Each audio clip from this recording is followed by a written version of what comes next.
Hello everyone and most welcome to exam Kaksh. दोस्तों, आज की क्लास में हम मैथ के सिलेबस को डिस्कस करेंगे। जैसा कि हम जानते हैं कि कोई भी कॉम्पिटिटिव एग्ज़ाम अगर देने जाते हैं तो उसमें मैथ कंपलसरी पूछा जाता है।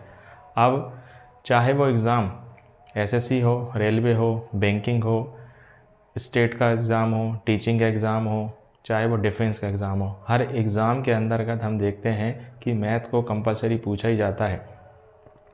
और इन सभी एग्ज़ाम के लिए हम देखेंगे कि कौन कौन से टॉपिक्स जो होते हैं, या अगर हम उन टॉपिक्स को पढ़ लेते हैं तो ये सारे एग्ज़ाम हमारे कवर हो जाते हैं।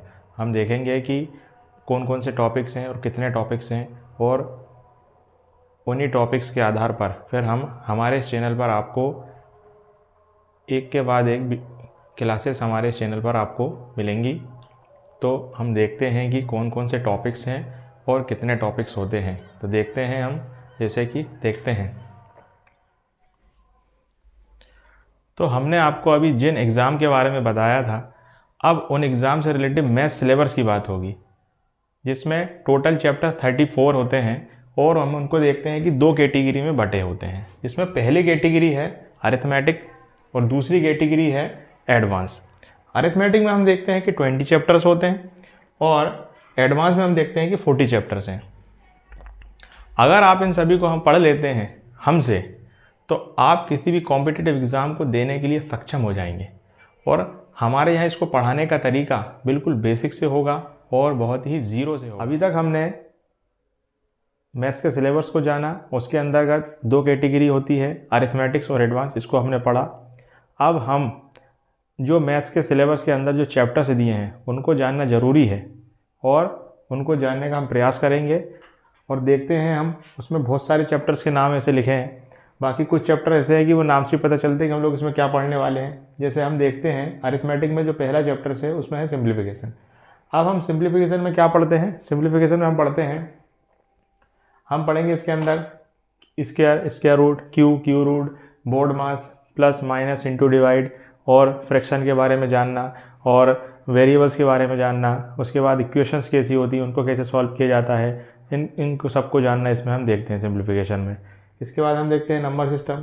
इसमें हम अंक के बारे में बात करते हैं कि हम देखते हैं इसके अंदर कि आपका यूनिट डिजिट क्या होता है, प्लेस वैल्यू क्या होती है, फेस वैल्यू क्या होती है, और उसके अलावा ज़ीरो फाइंड करने को आता है हमको। इसके अलावा हम देखते हैं उसके अंदर के बारे में पढ़ते हैं हम लोग। बहुत सारे इसमें छोटे छोटे अंक के चैप्टर होते हैं, जैसे शेषफल थ्योरम होती है, उसके बारे में क्वेश्चन पूछे जाते हैं। तो उसमें हम नंबर सिस्टम के अंदर पढ़ा जाता है कि अंकों के बारे में किस किस ऐसे क्वेश्चन इसमें बनते हैं। बहुत सारे टाइप्स होते हैं इसके अंदर। और इसके बाद हम अब जैसे औसत है, औसत से हमको पता ही चल रहा है कि हमको एवरेज के बारे में पढ़ना है। इसमें बहुत सारे टाइप अलग अलग औसत के बहुत भिन्न भिन्न प्रकार के क्वेश्चन बनते हैं, तो औसत के बारे में इसमें हम पढ़ते हैं। रेशियो और प्रोपोर्शनल के बारे में पता है, अनुपात समानुपात के बारे में पढ़ा जाता है। अगर ये अनुपात समानुपात जो होते हैं वो बहुत सारे चैप्टर में से हमको मदद करते हैं, एक ही चैप्टर नहीं होता है, इसमें तो हम पढ़ते ही हैं, और इसके अलावा और बहुत सारे चैप्टर में मदद भी करता है ये। ठीक है। एलसीएम एचसीएफ, अब एलसीएम एचसीएफ निकालना सीखते हैं इसके अंदर, बेसिक तरीके से एलसीएम एचसीएफ निकालना सीखते हैं। और उसके अंदर फिर इसके क्वेश्चंस भी आते हैं, तो कैसे क्वेश्चन, इबारती वाले सवाल, इक्वेशन वाले सवाल, तो एलसीएम एचसीएफ के क्वेश्चन में हम एलसीएम एचसीएफ पढ़ते हैं। इसके बाद हम आयु के बारे में पढ़ा जाता है। अगर हम औसत पढ़ लेते तो हमें आयु आराम से समझ में आ जाता है। परसेंटेज से पता चल रहा है कि इसमें हम प्रतिशत निकालना सीखेंगे, प्रतिशत के बारे में हम लोग सीखते हैं इसके अंदर, है ना। इसके अंदर मिक्सचर के बारे में सीखते हैं, एलिगेशन के क्वेश्चन जो आते हैं वो हम इसके अंदर पढ़ते हैं।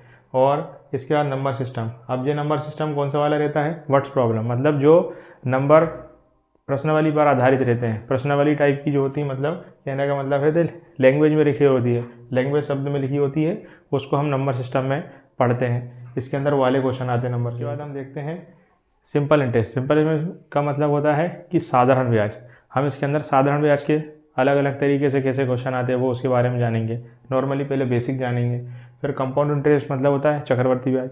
इसमें हम चक्रवर्ती ब्याज के नाम से, मतलब चक्रवर्ती ब्याज के बारे में पढ़ेंगे। तो कुछ चैप्टर हम देख रहे हैं कि नाम से ही जो होते हैं कि बताते हैं कि इसमें क्या पढ़ने वाले हैं। और इसके बाद हम देखते हैं प्रॉफिट एंड लॉस, लाभ हानि के बारे में पढ़ते हैं।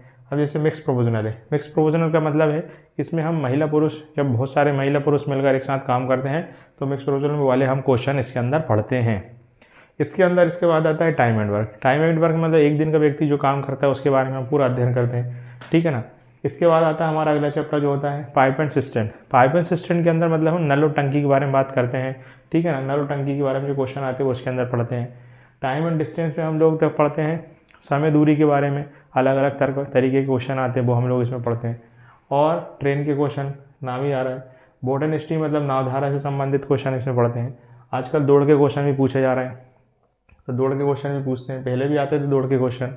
फिर डाटा सफिशिएंसी की बात करें तो डाटा सफिशिएंसी आप देखते हैं कुछ एग्जाम में पूछा जाता है, जैसे बैंकिंग में भी पूछा जाता है, बैंकिंग में अधिकतर पूछा जाता है डाटा सफिशिएंसी। इसमें हम देखेंगे अरिथमेटिक तो लगभग हर एग्ज़ाम में आता ही है, हर चैप्टर से क्वेश्चन आते हैं, लेकिन कुछ एग्ज़ाम ऐसे होते हैं कि जिसमें हम देखते हैं कि एडवांस के चैप्टर कुछ में आते हैं और कुछ में नहीं आते हैं। इसी आधार पर हम थोड़ा सा मैथ्स को अलग और हम डिफ़ाइन कर पाते हैं, ठीक है ना। अब उसमें हम देखेंगे नंबर सिस्टम। अब इस नंबर सिस्टम में एडवांस में हम नंबरों के बारे में जानते हैं, पूरी संख्याओं के प्रकार जानेंगे कि भैया कौन सी संख्या होती है, सम, विषम, प्राकृतिक संख्या, पूर्ण संख्या, पूर्णांक संख्या, उसके बाद परिमेय संख्या, अपरिमेय संख्या, इसमें और आवर्त अनावर्त संख्या, सारी प्रकार की संख्या पढ़ते हैं। और इसमें नंबर सिस्टम की 3 श्रेणी पढ़ते हैं हम लोग, जिसमें पढ़ते हैं ए बी पढ़ते हैं अरिथमेटिक प्रोग्रेशन, जी बी पढ़ते हैं ज्योमेट्रिक प्रोग्रेशन, एच पी पढ़ते हैं हार्मोनिक प्रोग्रेशन। वो इसी में, क्योंकि उससे भी क्वेश्चन किसी एग्ज़ाम में आते रहते हैं। अभी पिछले साल 2017 के एसएससी में पूछा था उसने क्वेश्चन कि यहाँ पे आपको एपी से रिलेटेड क्वेश्चन हमसे पूछे गए थे। इसके बाद हम एलजेब्रा पढ़ते हैं, इसमें एलजेब्रा के बारे में पढ़ा जाता है हमको। ये पावर एंड इंडीज जो होती हैं, मतलब सर्ट्स के बारे में पढ़ते हैं हम, घातांक और करनी, इसको हम बोलते हैं घातांक करनी के बारे में पढ़ते हैं। मेंसुरेशन, इसमें 2D 3D मतलब 2D और 3D आकृति के जो क्षेत्रफल और उसके पैरामीटर्स की बात होती है वो इसके अंदर करते हैं। और 3D में हम क्या करते हैं, वॉल्यूम के बारे में बात करते हैं, वॉल्यूम जो आती है, वॉल्यूम निकालना है सारी आकृतियों के। इसके बाद शंकु, बेलन, घन, घनाभ, इसके बारे में हम लोग पढ़ते हैं। और ज्योमेट्री में हम सारी थ्योरम के बारे में पढ़ते हैं, मतलब इनकी सारी प्रमेय जो होती हैं, थ्योरम्स जो होती हैं वो पढ़ते हैं, जिसमें कि लाइंस होती हैं, ट्राइंगल होंगे, क्वाड्रिलेटरल होगा, सर्कल होगा, इनकी सबकी थ्योरम के बारे में पढ़ते हैं हम, है ना। कोऑर्डिनेट ज्योमेट्री में अक्षांश के बारे में पढ़ते हैं, अक्ष जो होते हैं, अक्ष पर जो भी आकृति बनाई जाती है, एक्स वाई अक्ष पर जो भी आकृति बनाई जाती है उसके बारे में हम कोऑर्डिनेट ज्योमेट्री में हम लोग इसके अंदर पढ़ते हैं। और ट्रिग्नोमेट्री में हम देखते हैं साइन थीटा कॉस थीटा के बारे में पूरा पढ़ा जाता है, ठीक है ना।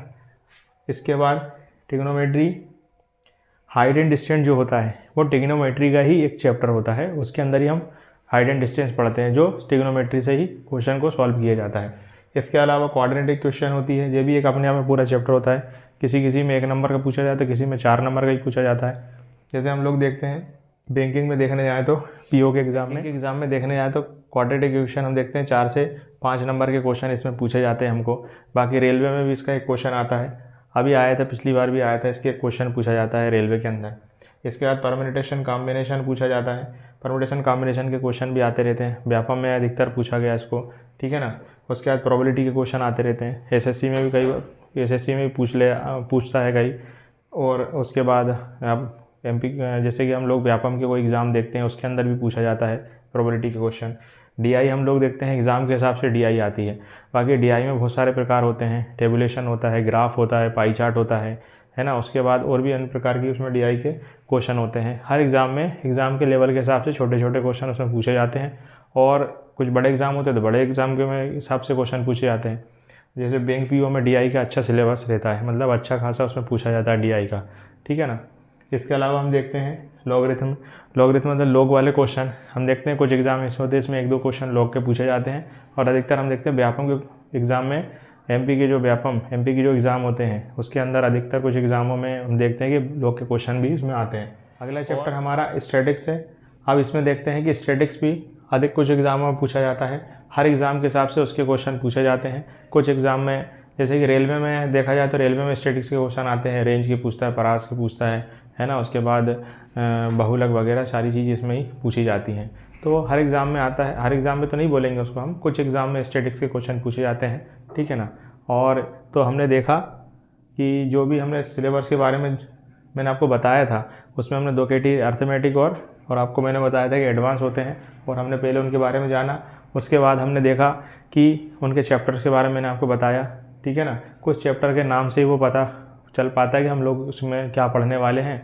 बाकी कुछ चैप्टर्स ऐसे रहते हैं कि ये कौन से चैप्टर ये किस में आते हैं, बाकी हमने एक बार इनका देख लिया शॉर्ट फॉर्म। आज की क्लास में हमने सिलेबस के बारे में पढ़ा, और कल की क्लास में हम सिंप्लीफिकेशन शुरू करेंगे और उसको जानेंगे कि सिंप्लीफिकेशन के बेसिक टर्म्स क्या होते हैं, उसके बारे में हम लोग सीखेंगे।